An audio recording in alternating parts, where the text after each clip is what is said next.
그래도 하여튼 미국이라고 해도 뭐 인터넷으로 실시간 다 연결이 되고 그러긴 하지만 그래도 외국이잖아요. 네. 외국에 나가게 되면 장점 중에 하나가 좀 다른 시각으로 보게 되기도 하잖아요. 현재 언론도 좀 지켜볼 수 있는 거고.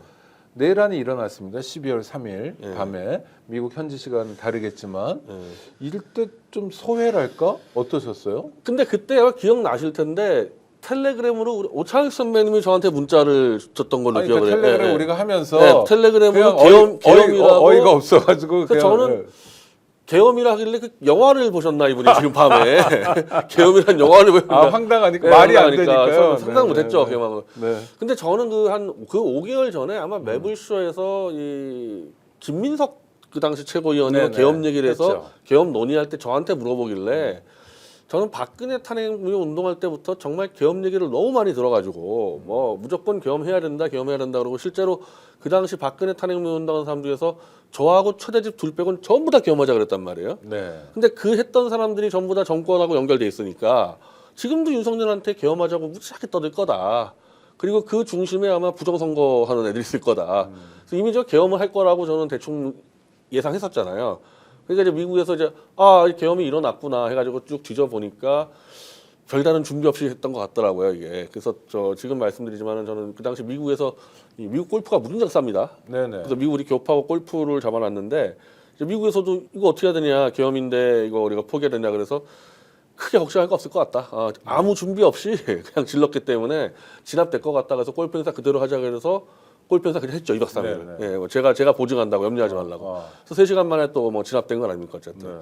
그래서 윤석열이 계엄은 하겠지만 굉장히 어설프게 해서 잡힐 거라고 저는 확실히 5개월 전부터 얘기를 했었어요.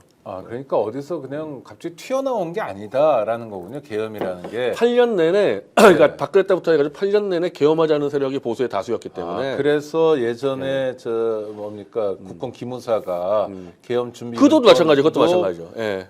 일관된 거고 그거를 안보지원사령부 갔다가 방첩사령부로 이름을 바꾸더라도 등장인물들은 다 그대로고 하니까 그런 움직임이 있었고 이게 부정선거 운운하는 사람들하고 연결될 연결되죠. 때 또 대통령이 그런 사람들의 주장에 대해서 혹할 때 계엄이라는 건 현실에서 발생할 수 있는 거군요. 그래서 아마도 총선 참패 이후에 네. 야 이대로는 이 엎어치기가 안 되지 않겠냐 이래서 그때부터 좀 심각하게 계엄들을 연구했을 거라고 봐요. 이제 계속 추적된 건 있는데 네네. 진짜 시도하게 된 이유는 총선 패배 이유가 아니겠냐.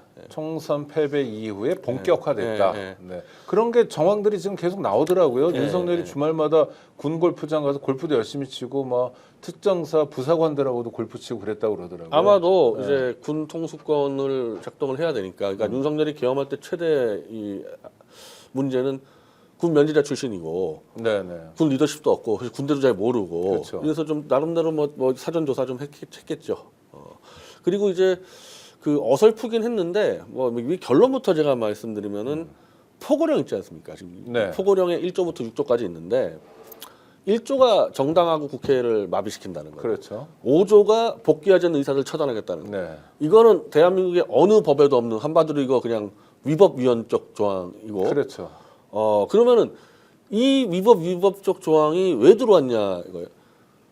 그러니까 할 말이 없으니까 여기에 대해서 위법인 줄 알았지만은 국민들에게 경각심을 주려고 했다라는 말도 안 되는 얘기를 갖다 하지 않았습니까? 네. 그래서 뭐 제가 그냥 정황적 파악할 때는 실제로 1번, 5번 하려고 준비를 했는데 워낙 능력이 부족하니까 제대로 못하고 그냥 무너졌다. 그래서 이게 맞지 않아요. 그렇지 않으면요. 이 사람이 계엄을 왜 했는지 설명이 하나도 안 돼요. 그러니까 처단이라는 용어도 참 생경해요. 이게 뭐 예전에 저 뭐 학교 다닐 때 처단이라는 용어를 쓰긴 민민군들 많이 했지만 쓰고 김일성 군대들이 많이 쓰는 얘기는 모르겠는데 그러니까 이제 그거를 빼고 얘기하려니까 부정선거 때문에 뭐 했다고 얘기하는데 아니 부정선거론자들이 계엄은 주장 많이 했지만 그러면은 만약에 윤석열이 부정선거에 대해서 문제식이 있었으면은 대통령 아닙니까? 네. 대통령이 국민들한테 설명하는 게 더 우선 아니겠어요?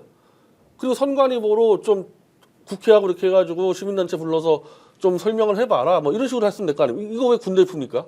이 부정선거 근데 때문에. 부정선거에 대해서 윤석열은 이미 국정원을 통해서 확인했다는 거잖아요. 국정원뿐이 아니죠. 네. 그 국힘에서도 확인했고 부정선거 없다는 거. 그래가지고 총선 때 본인이 사전투표를 2번이나 했단 말이에요. 아니 그러니까 확인했는데도 부정선거를 얘기하는 건 거짓말입니까? 아니면 이상한 저는 망상이에요? 뭐예요? 최소한 그 부정선거에 대한 완벽한 신념으로 경험했다고는 볼 수가 없어요. 네. 그건 김용현 장관이 오히려 좀 더 꽂혀가지고 했을 가능성이 있고 윤석열 본인은 부정선거를 믿으면요 사전투표를 하면 안 됩니다. 그렇죠. 근데 윤석열은 자기 대선 때도 사전투표했으며 이번 깨졌던 총선 때도 사전투표를 했어요. 그리고 사전 투표를 한 건 대통령 후보로서 하거나 현직 대통령으로서 한다는 의미는 국민 여러분도 사전 투표해 주세요라는 홍보하려고 의미잖아요. 그러니까. 그래서 지금 부정선거하는 뭐 항변하는 사람들은 선거 때 처절하게 운동해서 사전투표를 못하게 막아버립니다. 네네. 그럼 윤석열이 했다는 얘기는 부정선거에 대해서 그렇게 확신이나 뭐 이렇게 신념은 없었다는 얘기죠.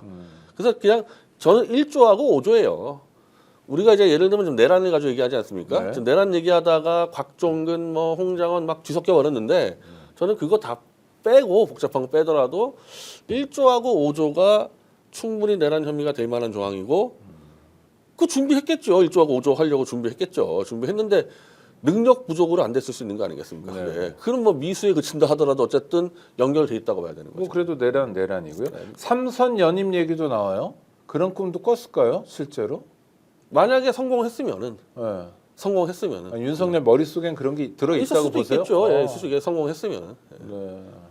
알겠습니다. 근데 어쨌든 뭐 그냥 지금 얘기하는 듯이 네. 한번 해봤다. 이건 아니지 않겠어요? 아, 그렇죠. 그러게 너무 힘든 일이죠. 네. 네. 1조 5조 때문에 그래. 포고령이 네. 1조 5조만 아니면은 뭐 어떻게 설명이 되는데 1조 5조를 이렇게 갖다 써놓고 그냥 한번 던져봤다. 이건 안 되죠. 그리고 그렇게 답변을 하는 거 되게 무책임한 얘기죠.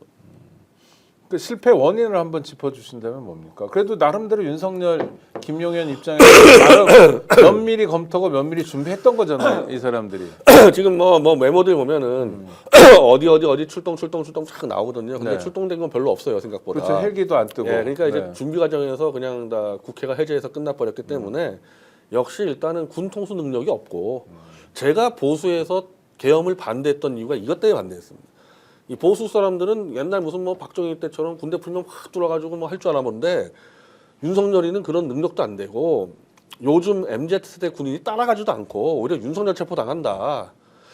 안 움직이는 거죠 자기 마음대로 군대가. 그리고 아마 자기 뜻대로 안 움직이는 과정에서 국회가 신속하게 이제 해적권 발동하니까 여기서 접자. 뭐 이렇게 되지 않았겠습니까? 네, 알겠습니다.